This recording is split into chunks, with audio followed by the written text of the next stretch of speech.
Hey guys, welcome back to the channel. It's raining here at the Hide today, so I figured this would be a good opportunity to introduce you guys to the newest project here. We've got another one of the Ruger American Predator Go Wilds out for you guys. This one, however, is in 243. If you guys watched the last video I did on the Ruger Go Wild, it was in 300 Win Mag and it shot exceptionally well. So I wanted to get one that was, you know, a little bit easier to shoot, maybe not as expensive. 300 Win Mag tends to get a little bit pricey if you're shooting it a lot. But local shop got me one of these and decided to kind of run with it. I think we're going to do a few little upgrades with it and just see how it shoots. But overall, the rifle fit and finish is amazing. Again, this does have that really cool looking factory applied bronze Cerakote with their included muzzle brake. This is a 22-inch barrel. Like I said, this one is in 243 Winchester with a twist rate of 1 in 9. So we should be able to get some decent stabilization on 80 grain to maybe 100 grain projectile. So I'm really interested to see how that goes. This one here does have the Ruger Marksman adjustable trigger. That really nice slick bolt, guys. I mean, if you've never handled one of these Ruger Americans, their actions are just absolutely slick. They are butter. Does include the Picatinny full-length rail across the top of the action. This one is an AI model, so it does have AI mag capabilities. This one ships with a 3+1. Overall, the rifle is amazing out of the box, guys. You wouldn't have to do anything with this if you didn't want to, other than stick an optic on it, buy yourself some ammo, and hit the range or hit the field and start hunting. So, but as most of you guys know, we can't leave well enough alone. So we've got a few upgrades we're going to talk about here real quick. But first off, let's get a pull weight on this. Like I said, this one is with the Ruger Marksman adjustable trigger. I have not adjusted it, so it is out of the box. But let's set our gauge here and let's see what we got. So we're right at about 4 pounds, it looks like. So that's a little stout. That's a little stout, I'm not going to lie.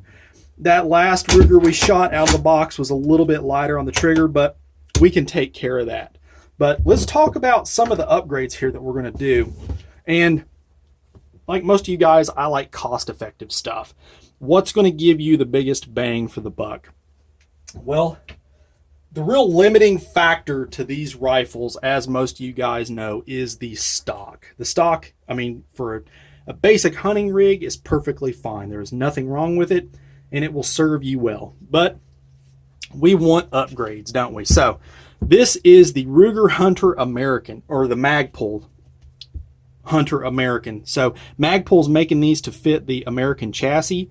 So I'm really interested to see how well this right here will improve the Ruger American Predator. So I'm really stoked on this. This comes with their Detachable Box Mag bottom metal. So it includes a 5-round AI style Pmag. So that's pretty cool. And it also includes some length of pull spacers, also really cool, and also includes the mounting hardware to mount your action into the stock. So also really, really neat. It's got sling points forward. On the front, you do have M-LOK placements here, so you could put maybe an M-LOK bipod or whatever else you wanted. M-LOK kitchen sink, it doesn't matter. Overall, I think this is really, really cool. And I also picked up a KRG bolt lift for it too, so in FDE. So it'd be pretty cool to see how that works with it as well. But overall, this little package is not that expensive to put together.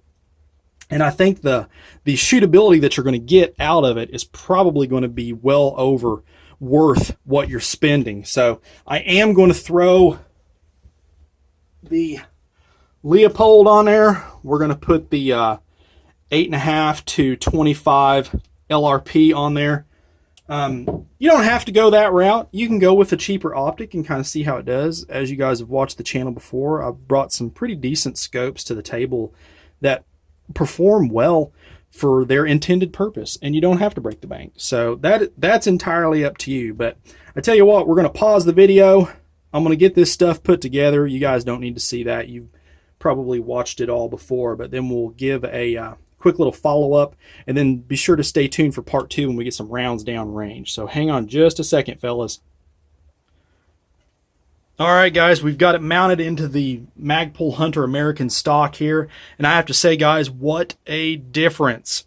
So these stocks run around $230 to $250 if you do a little bit of shopping. We did put on that KRG bolt knob. I will say it does work. These are actually made for the Remington 700. It works. It's tight. It cycles great. There's no flex or anything. I will say that it doesn't completely close, though, whenever you tighten the little screw down in here to pull the two halves together. I can live with it for the price paid and not having to send my bolt off or to buy a new bolt handle altogether. It's worth it. I'll probably eventually get another one, maybe from Glades or something like that, and just Cerakote it this same color later on. But for now, this will do just fine. Overall feel, guys, is awesome. I have to say, I cannot wait to get it back. So definitely stay tuned for part 2, and we'll get it back to the hide at 110 yards, and we'll put some factory loads through it and see how it does. But if you got any questions on this, feel free to post them up below. Hit me up on the Facebook page. Get on Patreon. We're going to try and get that built up this year, and get some things going on there as well. And as always, shoot straight. Later.